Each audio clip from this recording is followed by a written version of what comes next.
السلام عليكم ورحمة الله وبركاته. bulshaweynta dhammaan adduunka meel alle meeshay ka joogaan waxaan leeyahay waan idin wada salaamay salaanka bacdi.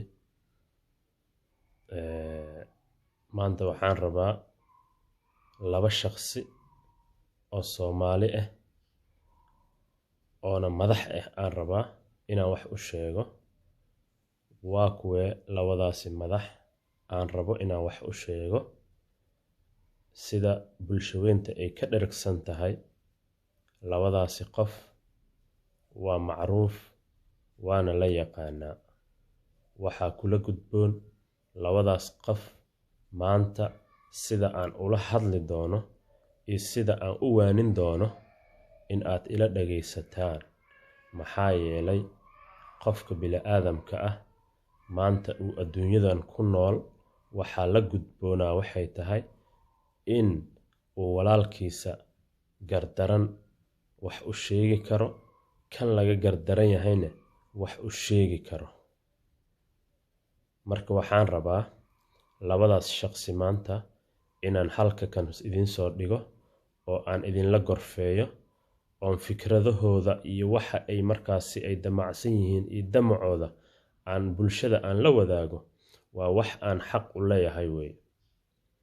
yawmul qiyaama waxaa la i weydiin doonaa waddankaagii iyo dadkaagii iyo ehelkaagii maxaad u qabatay. marka dadka aan la hadlaayo waxay ila mid yihiin waa dad ehelkayga oo kale ah inaan ma aragtaa wax u sheego. walaalkaa hadduu gardaran yahay gacanta ka qabo, haddii laga gardaran yahayna gacanta ka qabo. marka waa inaan iswaafajinaa oo aan isbarbar dhignaa la rabaa maanta. waa kuwe labadaasi qofo haddaba labadaas shaqsi cid kale ma ahan waa Siciid Dani oo xukuma gobolka Bari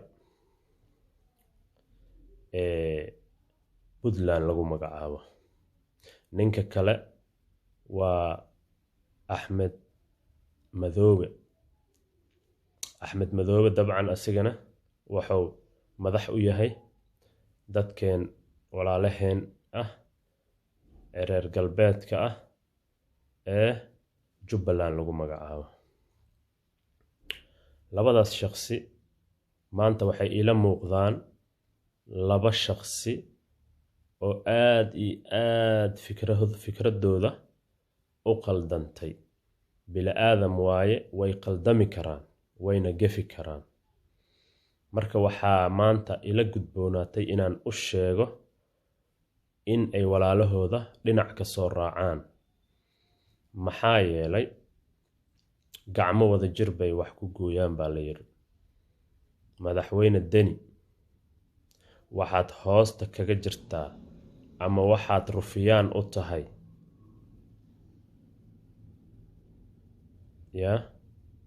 waxaad hoosta kaga jirtaa ama aad u adeegaysaa baa la isdhihi karaa waddankan lagu magacaabo waddankan Carbeed ee Imaaraadka ayaad u adeegaysaa ama aad dan ku qabtaa ama aad maslaxa ku qabtaa. aan hadalka sidaa u dhigo. marka madaxweyne Dani Imaaraadka reer Puntland shacabkooda oo dhan miyuu wax tari karaa? su-aasha isweydiinta mudan hadday maya tahay waxaan ku dhihi lahaa dowladdaada federaalka ah ee Soomaaliya dhinac ka soo raac. ileen jawaabtu hadday maya tahay shacabka reer Puntland reer Imaaraad waxba uma qaban karaan. hadday jawaabtu maya tahay waxaan ku dhihi lahaa shacabkaagi ha lugoynine dadkooda walaalahooda ha ka goynin baan ku oran lahaa. taas waa mid. intaasaan kaaga gaabsanayaa shaqsi ahaantaada. reer Puntland waa dad sharaf iyo qaayo iyo qiimo agteyda ka leh waaye. dad walaalahayga ah waaye. inaan waxna u geysto ma jecli. waxaan fariinta ku socotaa waxay tahay shaqsigaasi oo madaxweynaha ilaahay ooga dhigay oo Dani lagu magacaabo. ninkaasaan rabaa fariinteyda inay gaarto oona la sheer gareeyo barnaamijka insha allahu tabaaraka wa tacaala. Siciid Dani inuu madaxtooyadiisa barnaamijkayga uu ku gaaro oo ku dhageysta ayaan rajeynayaa. qodobkayga labaad waa ninka la yiraahdo Axmed Madoobe. Axmed Madoobe aabo Soomaaliyeed baa tahay, nin oday baa tahay, ilaahay gaarsiiyey maqaam heer madaxweynenimo. ilaahay waa ku jecel yahay ficlan, waana ku sharfay oo madaxweyne ayuu kaaga dhigay qowmiyad oo dhan.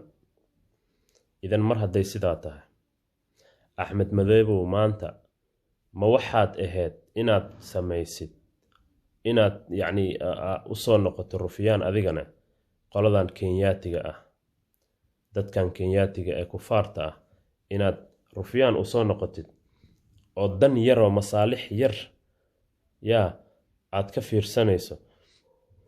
taasi dan kuma ahan.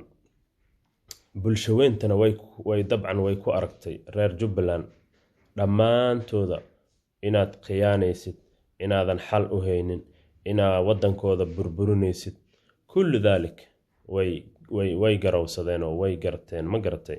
marka waxaa kula habboon adigana dadkaaga inaad dhinac ka soo raacdid. marka insha allahu tacaala labadaas shaqsiyaa maanta rabay inaan ma aragtay aan barnaamijkayga ku soo koobo.